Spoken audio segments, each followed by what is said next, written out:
President Buhari demands 6-month progress report on Solid Minerals Development Fund. Federal government assures manufacturers of access to forex.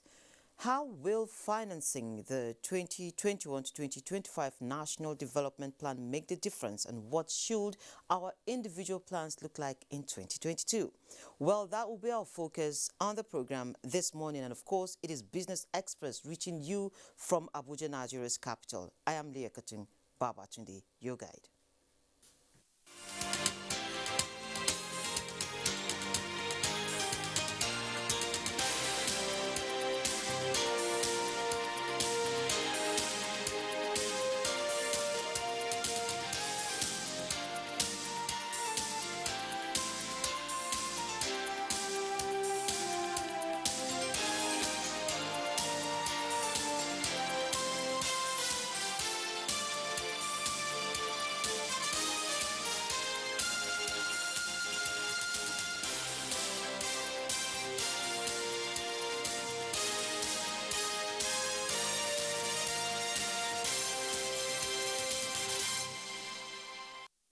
We'll begin the business of the day by informing you that the federal government has promised to take appropriate measures towards improving access to foreign exchange for the importation of raw materials and machines that are not locally available.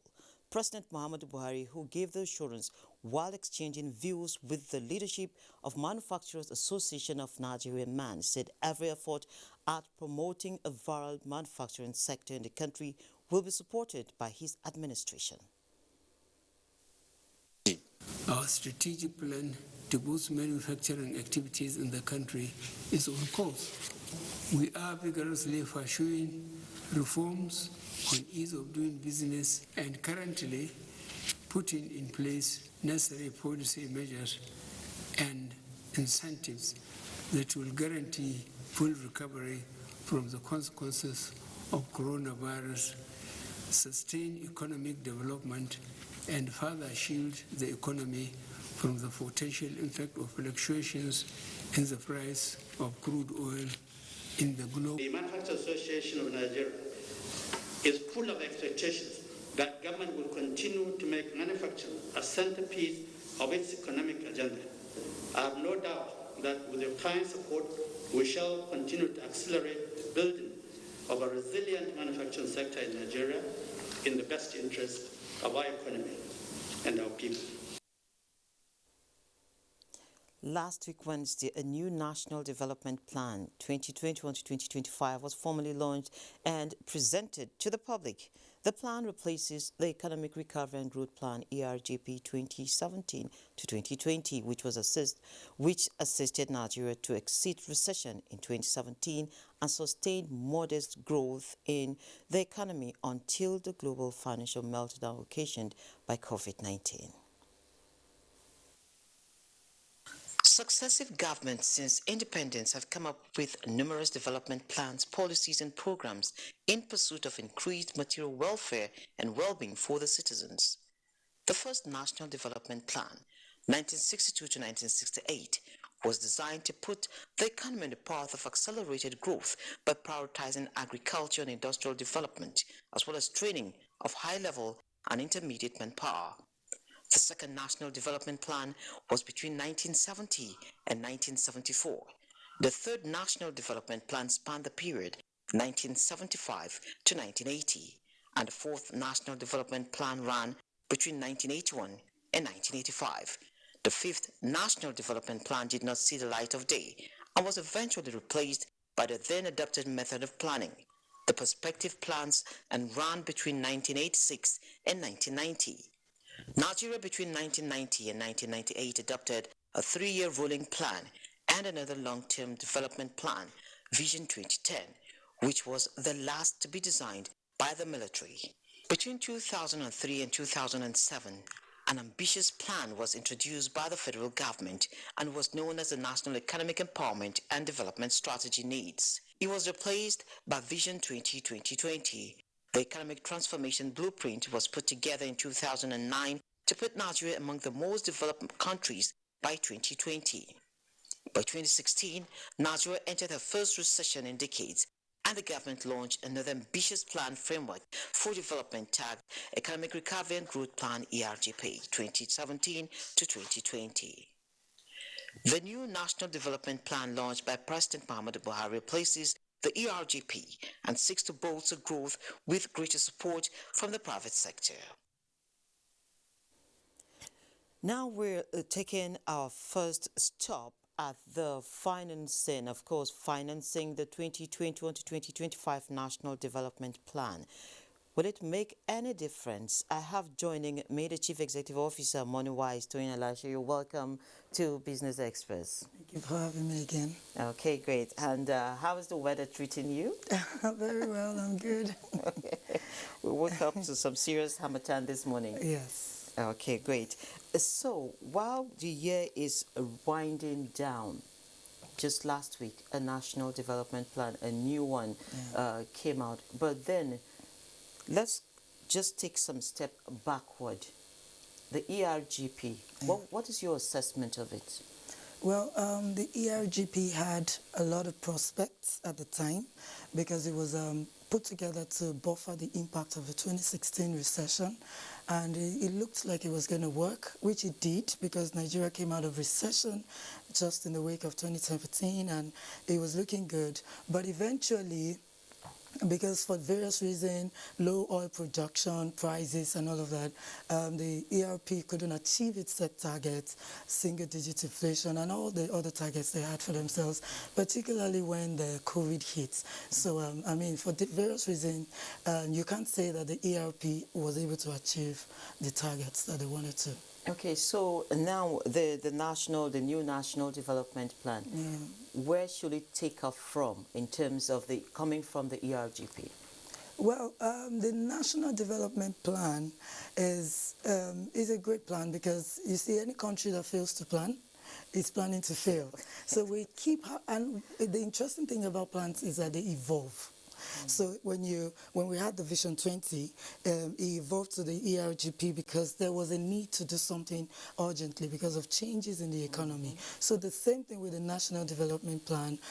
If all things are in place based on projections, it's supposed to kick off right. And usually the challenge with plans is execution. So if all hands are on deck to execute this particular plan, I believe it will grow the economy of Nigeria substantially. Okay, now the plan, so ambitious, the spending plan, hundreds of trillions of naira. And it's supposed to be private sector driven. Yeah, mostly. So, yes, yes. Majorly. So the question is, where is this money going to come from? Well, based on the plan, you have different aspects, private and public partnership, PPP, you have taxes. There's going to be a lot of, I want to assume, a government investment opportunities rolled out to the bonds and different things to fund it. So basically, same way the government has funded through agricultural income increasing, through the oil prices are better now, so the income is coming in. So different ways. So it's the challenge might be that in a country where there is not enough infrastructure for the private sector to really run effectively, I'm not sure where they expect the funding to come from. That might be the major challenge. So we have an infrastructure master plan as well, and we've seen a lot of targeted spending into infrastructure. Just last week also there was a Sukuk targeting infrastructure offer that was oversubscribed by over 300%. Is that a good sign that 2022 will be a good year for infrastructure? Yes, I believe it's a good sign, even though, we can't really predict a lot of things. Yes, you can predict, but then things like COVID and all of that made it very impossible for, any plan to effectively work. So you have to have sub-plans and alternative plans to buffer the effect of any economic change. But I believe it will work with more opportunities to source funding from the populace that way, if effectively used, properly used, because everybody can plan. You can sit down and strategize and all of that. Execution is always a problem. Monitoring and evaluation. Yeah. So while the nation plans, we're counting down barely 2 days, 2 days, yeah. to 2022. Yeah. And a lot of people are still in the holiday mood. But by next week, we return back to the default. Yeah. January already has 5 weeks, if you're going to put it that way. Yeah. Always tagged to the longest month of the year, perhaps psychologically. But then, what sort of plans should we make as individuals now? Yeah. Okay, well, one of the first things you want to do is to make sure that you review the year 2021. Because you see, when the National Development Plan was being made, there was a review of the ERGP. So there is no planning for 2022 if you can't even tell how 2021 went. So if you're going to plan very well for 2022, the essence of planning is to to have a better outcome. Right? So if you're going to plan well for 2022, you need to first of all review 2021, look at what you've done, what I didn't do right, what were the things I set out to achieve, did I achieve them? If you didn't, then it's time for you to now sit down and say, okay, where did I miss it? What was my mistake? What were the wrong financial choices I made? And that is what will now inform how you plan for 2022. Okay, it's still on planning for 2022. A lot of people seem to always want to draw up some lines of what mostly we call the New Year resolutions, the resolutions, and now. So typically, you also get to hear that, oh, some weeks into the new year, I just abandoned the resolutions, and some will say, well, I followed it to an extent and left off. That typically signifies how we also treat the society, right?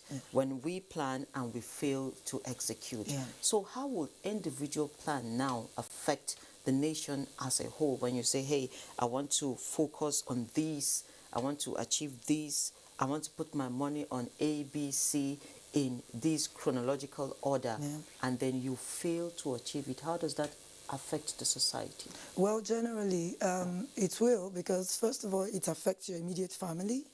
So if you plan that your economy or your income would be, say, increased by 50% in 2022, and you fail to execute that, you don't achieve that plan, and then it affects your personal family economy, and then on to extended family, and to other, even business. If you're a business, you set a plan, you don't achieve it. If you plan to hire more hands in the year, you can't do that. And if you fail to achieve your business plan, it affects the economy in general, because if I hired more people, I would have improved the economic reality, and that will help the economy of Nigeria as a whole. So executing our plan is major. If you say that I'm resolving to do this and that, you have to put systems in place to execute it.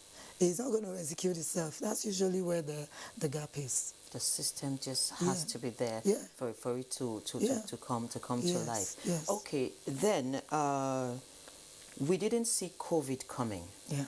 And then it changed a whole lot of things, just as you have rightly mentioned. But then there are things that we cannot wish away, right? Yeah. So if an individual is trying to put things into perspective, now like a financial advisory, where should we put our money that we know it's not going to fail? And what are those warning signs, the type of investments that we should run away from when we see them? All right, so I want to suggest, if you don't have any investment at all, because I encounter a lot of people who work for years and have no form of asset. So if you're at that point, you can't take so much risks yet. So what you need to do is to focus your investment or your money on investing in secure investments like the federal government bonds, money markets, instruments and all of that, So that's your area of focus for now. Now, when you have built a buffer of up to 50%, then you can take more risks, all right? So it's not so much about the fact that there are a lot of high-risk investments out there or get-rich-quick schemes. It's so much about our gap in understanding, the knowledge gap in understanding when and how to invest. So you need to make sure that you balance out your risk in the coming year so that the impact of any loss will not affect you. That's the essence of your secure investments. And then you take risks. So also be wary of investments that promises you high return at low risk. There is nothing like that. In proper economics, what you have is the higher the risk, the higher the return. In other words, if I'm going to invest in something with a high risk, I already know the risk is high. So what that means is I could lose it all or gain it all. So you're prepared. But when you don't have a buffer, you go in all high risk, you will eventually feel the impact of that wrong decision. So I want to encourage everyone to balance out your risk in 2022 rather, and of course, seek multiple sources of income. Okay, nice one. So I guess we're going to just pause the conversation and seek multiple sources of income and, of course, legitimate sources of income. Yeah. Thank you, Tony, for always spending time with us. Thank you very much for having me. Great. So we move straight to our Surviving COVID-19 series as put together by Musa Abubakar.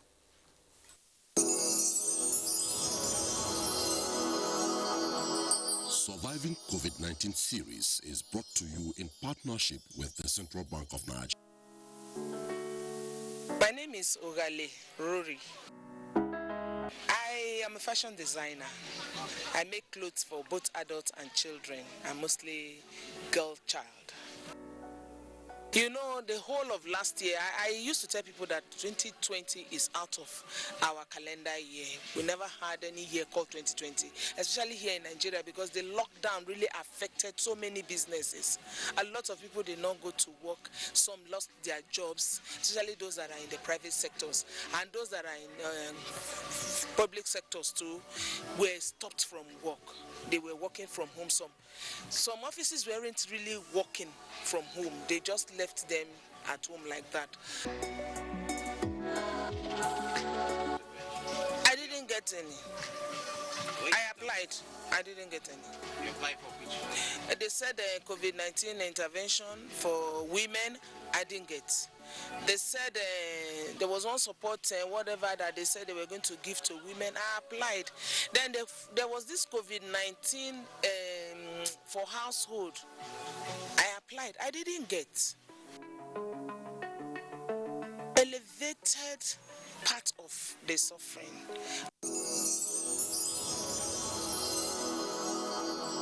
Surviving COVID-19 series is brought to you in partnership with the Central Bank of Nigeria. True survival story there. Keep trying. When all it's not working, just keep trying. Eventually you get there.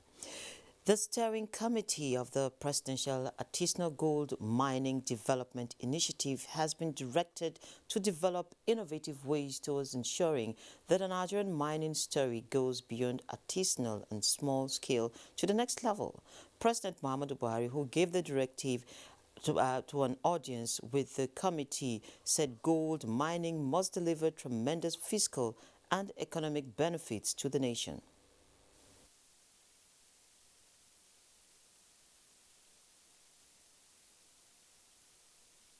Support the steering committee's target of aggregating 3 to 5 tons of gold over the next 12 months, as this will deliver tremendous fiscal and economic benefits to the nation. Now that we have successfully delivered a pilot scheme in Kebbi State, it is time to roll out and expand sustainably across other states. The government is committed to providing all the necessary support required. PAGMI has improved the working condition of artisanal miners, thereby reducing the number of impit debt seen annually. We are now moving to ramp up PAGMI across the country in addition to curtailing all artisanal and small-scale gold mining export outside PAGMI.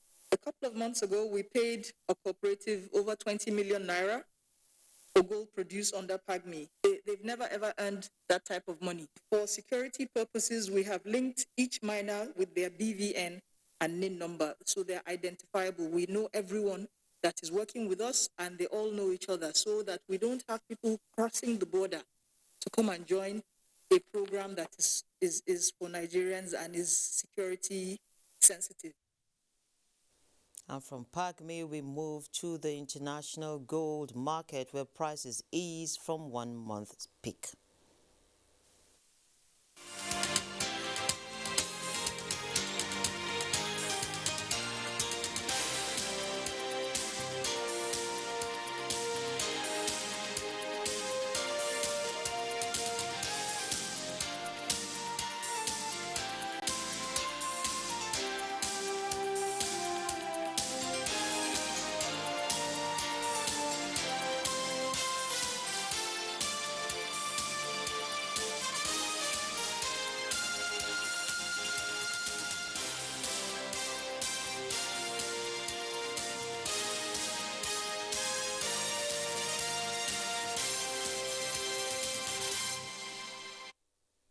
Now, next up is the local commodities market. Let's see the prices.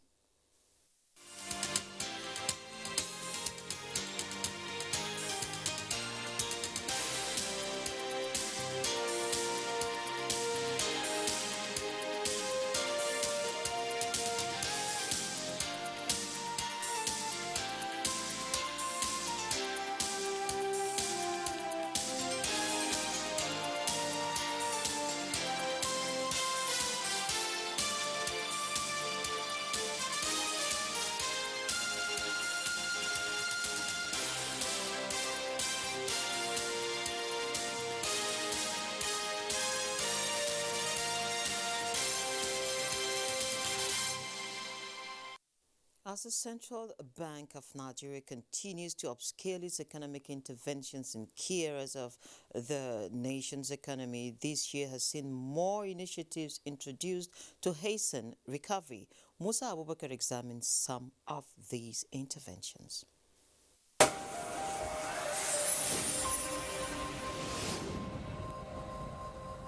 person of Aisha Suleiman. Aisha, please come forward. Graduate and undergraduate entrepreneurs are now getting the needed capital for their business. Aisha Suleiman, who runs a cashew nut processing business, is one of many that received a loan, courtesy of Tertiary Institutions Entrepreneurship Scheme of the CBN. Yeah, I intend to utilize my money in buying more machineries. Yeah, because before now we actually take our products for nut shelling and grading. So with this money, I'll kind of get mine.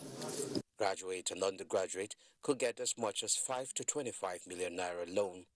This is with the aim to tackle youth unemployment and underemployment in the country. Strong belief that the scheme will offer our youth entrepreneurs access to much needed finance, which has been identified as one of the major limiting factors to entrepreneurship development in Nigeria.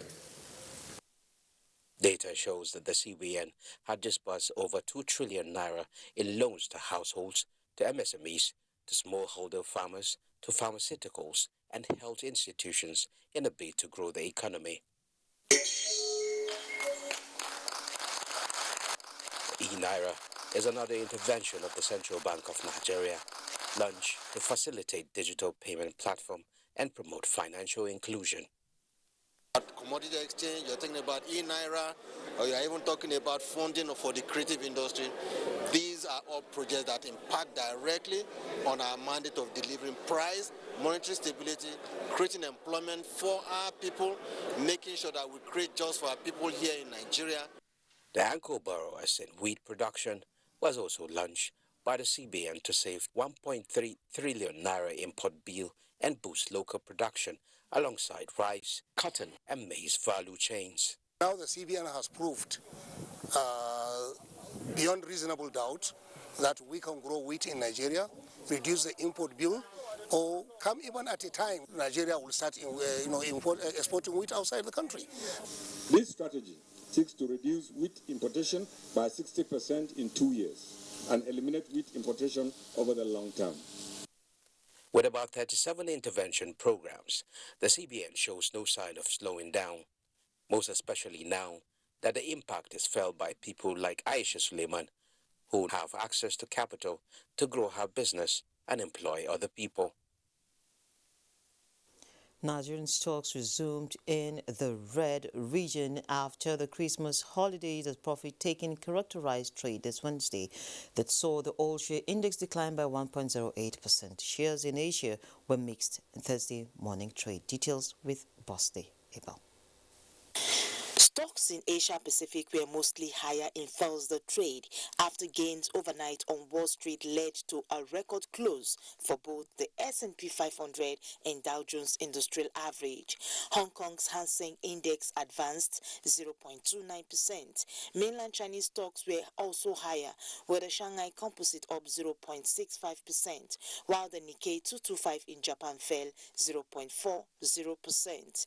European indices looked set to open open mostly high on Thursday. The German DAX is set to rise by 18 points to 15,856, and the French CAC 40 by 10 points to 7,163. But London FTSE is expected to drop 3 points to 7,413. In the United States, stocks were little changed during overnight trading Wednesday after the S&P 500 and Dow Jones Industrial Average closed at new records. Contrasted to the Dow Jones Industrial Average inched higher, S&P 500 was unchanged, while Nasdaq 100 was slightly lower. Though most African markets are yet to open as at the time of this report, South Africa is pointing upwards in early morning trading by 0.52%, while Namibia's overall index is negative. Boss Able, Business Express. Thank you, Boss, and this is where we end this edition of the program. We value your feedback, so keep the comments, observations, and suggestions coming. Be informed that all previous episodes are available on YouTube on the NTA's channel. Business Express returns Friday by 3 p.m. I'm Leah Katung Babatunde saying stay safe out there, and remember, tomorrow's edition makes it the last for the year 2021.